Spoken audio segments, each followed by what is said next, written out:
اللہ تعالیٰ نے اپنے بندوں کو زندگی کے مختلف شعبوں میں الگ الگ طریقے سے تنبیہ کی ہے اور اس بات سے آگاہ فرمایا ہے کہ دنیا کی زندگی ہمیشہ کی نہیں ہے بلکہ آخرت کی زندگی ہمیشہ کی ہے، اور اصل کامیابی آخرت کی کامیابی ہے، دنیا کی کامیابی اصل نہیں ہے، اصل اللہ کی کامیابی ہے۔ اللہ تعالیٰ نے قرآن میں بیان فرمایا فَمَنْ زُحْزِحَ عَنِ النَّارِ وَأُدْخِلَ الْجَنَّةَ فَقَدْ فَازَ، کہ جو آدمی جہنم سے بچا لیا گیا اور جنت میں داخل کر دیا گیا تو سمجھو وہی کامیاب ہے۔ باقی جن لوگوں کا داخلہ جہنم میں ہو جائے اور جنت ان کے لیے روک دیے جائے تو یہ بہت بڑے عذاب کی بات ہوگی۔ اللہ تعالیٰ نے قیامت کی کئی ایک انداز سے منظر کشی فرمائی ہے۔ اللہ تعالیٰ نے کہیں اس انداز سے بیان فرمایا کہ اس دن لوگوں کے چہرے شرم سے جھکے ہوئے ہوں گے، ان کے نظروں کے سامنے ان کے دنیا کے تمام گناہ ہوں گے۔ اور کہیں اس طرح کا بھی بیان سامنے آیا قرآن میں، اللہ تعالیٰ نے اس طرح کی باتیں بھی ارشاد فرمائی کہ اللہ تعالیٰ کی طرف سے یہ حکم ہوگا کہ اللہ کے سامنے سجدے میں گر جاؤ۔ چنانچہ وہ لوگ جنہوں نے دنیا میں اللہ پر ایمان لایا، اللہ کے احکام پر عمل کیا، ان لوگوں کے لیے تو یہ چیز آسان ہوگی، مگر جن لوگوں نے اللہ اور اس کے رسول صلی اللہ علیہ وسلم کی بات نہیں مانی تو وہ دن انتہائی شرمندگی کا دن ہوگا ان کے لیے، اور شرمندہ ہونے کا دن ہوگا۔ اس دن ان کے چہرے شرم سے جھکے ہوئے ہوں گے۔ اسی طرح اللہ تعالیٰ نے یہ بھی کہا کہ اس دن لوگ تہ تنہا اٹھائے جائیں گے۔ اللہ کے نبی صلی اللہ علیہ وسلم نے فرمایا نفسی نفسی کا عالم ہوگا، تمام لوگ بے چینی کی کیفیت میں ہوں گے، سب کہہ رہے ہوں گے نفسی نفسی، ہائے ہائے ہمارے ساتھ کیا ہونے والا ہے۔ اللہ تعالیٰ نے اس کی منظر کشی کرتے ہوئے کہا اے لوگو، تم قیامت کی اس ہولناکی سے ڈرو جس دن کی ہولناکی انتہائی المناک، وحشتناک اور خطرناک ہوگی، جس دن کا منظر یہ ہوگا کہ ایک عورت بغیر وقت سے پہلے ہی اپنے بچے کو وضع حمل کر دے گی اور لوگ بے مدہوش نظر آئیں گے، ایسا لگے گا جیسے شراب کے نشے میں دھت ہو، حالانکہ ایسا نہیں ہوگا، بلکہ اس طرح کی کیفیت اس لیے نظر آئے گی کیونکہ ان پر ایسا رعب طاری ہوگا اور اس طرح کی بے چینی اور گھبراہٹ کی کیفیت ہوگی۔ اللہ تعالیٰ نے یہ بھی بتایا کہ سب کوئی اب تہ تنہا اپنی اپنی قبروں سے اٹھائے جائیں گے، اللہ کے دربار میں حاضر کیے جائیں گے،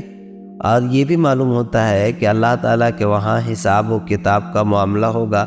اللہ تعالیٰ اپنے تمام بندوں کی زندگی کے تمام شعبوں کا حساب لیں گے۔ اللہ حضرت عائشہ صدیقہ رضی اللہ تعالیٰ عنہ نے ایک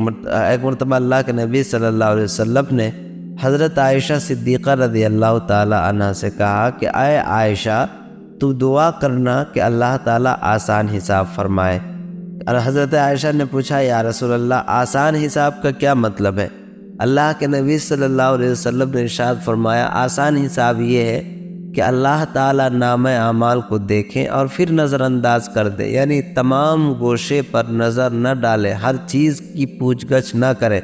اللہ کے رسول صلی اللہ علیہ وسلم نے یہ بھی ارشاد فرمایا کہ اگر اللہ تعالیٰ تمام گوشوں کا حساب لینے بیٹھ جائے تو پھر تباہی ہی تباہی ہے۔ بس اللہ کی عنایت یہ ہے، اللہ کا کرم اور فضل یہ ہوگا کہ اللہ تعالیٰ بس یوں ہی ایمان والے کے نامہ اعمال پر نظر ڈال کر ان کو وہاں سے آگے بڑھا دیں گے۔ یہ بہت بڑی بات ہوگی۔ اور ساتھ ہی ساتھ اللہ تعالیٰ نے یہ بھی بیان فرمایا فَمَن يَعْمَلْ مِثْقَالَ ذَرَّةٍ خَيْرًا يَرَهُ وَمَن يَعْمَلْ مِثْقَالَ ذَرَّةٍ شَرًّا يَرَهُ، جس نے رائے کے دانے کے برابر بھی نیکی کی ہوگی وہ بھی اس کو دیکھے گا، اور جس نے رائے کے دانے کے برابر بھی برائی کی ہوگی وہ بھی اس کو دیکھے گا۔ یعنی زندگی کے کیے ہوئے تمام اعمال انسان کے نظروں کے سامنے ہوں گے، وہ ہر چیز کا مشاہدہ کرے گا، ہر چیز کو دیکھے گا، ہر چیز کی تفصیل اس کے سامنے کھول دی جائے گی۔ اللہ تعالیٰ کی طرف سے یہ بات کہی جائے گی کہ لو آج ہم نے تمہاری آنکھوں کے تمام پردے کھول دیے۔ دنیا میں جب تم تھے تو طرح طرح کی گمراہی اور ضلالت میں تھے اور تم اچھی باتوں کو بالکل بھی پسند نہیں کرتے تھے، آج ہم نے تمہارے سامنے حق کو واضح کر دیا ہے، لو آج دیکھ لو دنیا میں جو کچھ تم نے کیا ہے، آج جو کچھ تم نے جھٹلایا ہے۔ لقد كنت في غفلة من هذا فكشفنا عنك غطاءك فبصرك اليوم حديد، تم دنیا میں جب تھے تو اپنی آنکھوں میں پردے ڈالے ہوئے تھے، حق بات تمہیں نظر نہیں آتی تھی، اگر کوئی اچھی بات سمجھ میں آتی۔ اللہ تعالیٰ نے یہ بھی ارشاد فرمایا ہے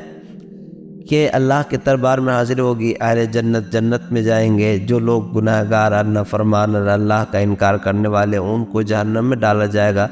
تو اس سے پہلے ایک عدالت قائم ہوگی، وہاں پر لوگ کہیں گے کہ یا پروردگار عالم، ہم نہیں بہکے بلکہ ہم کو شیطان نے بہکایا تھا۔ تو اللہ تعالیٰ کہیں گے ہم نے تمہارے پاس کتاب بھیجی تھی، نبی بھیجے تھے اور اچھی باتوں کو سمجھانے کے لیے بھیجے تھے، تو تم نے قبول کیوں نہیں کیا؟ اور یہ تمام عذر جو آج تم پیش کر رہے ہو کہ ہمیں معلوم نہیں تھا، یہ عذر میرے نزدیک ناقابل قبول ہے۔ اللہ تعالیٰ بیان فرمائیں گے کہ میں اپنے بندوں پر ذرہ برابر بھی ظلم نہیں کرتا، بلکہ جو کچھ کر کے آیا وہ اسی کا صلہ پائے گا۔ اللہ تعالیٰ سے دعا ہے کہ اللہ تعالیٰ ہمیں آخرت کی، موت کی تیاری کرنے اور اللہ کو راضی کرنے کی توفیق عطا فرمائے، آمین۔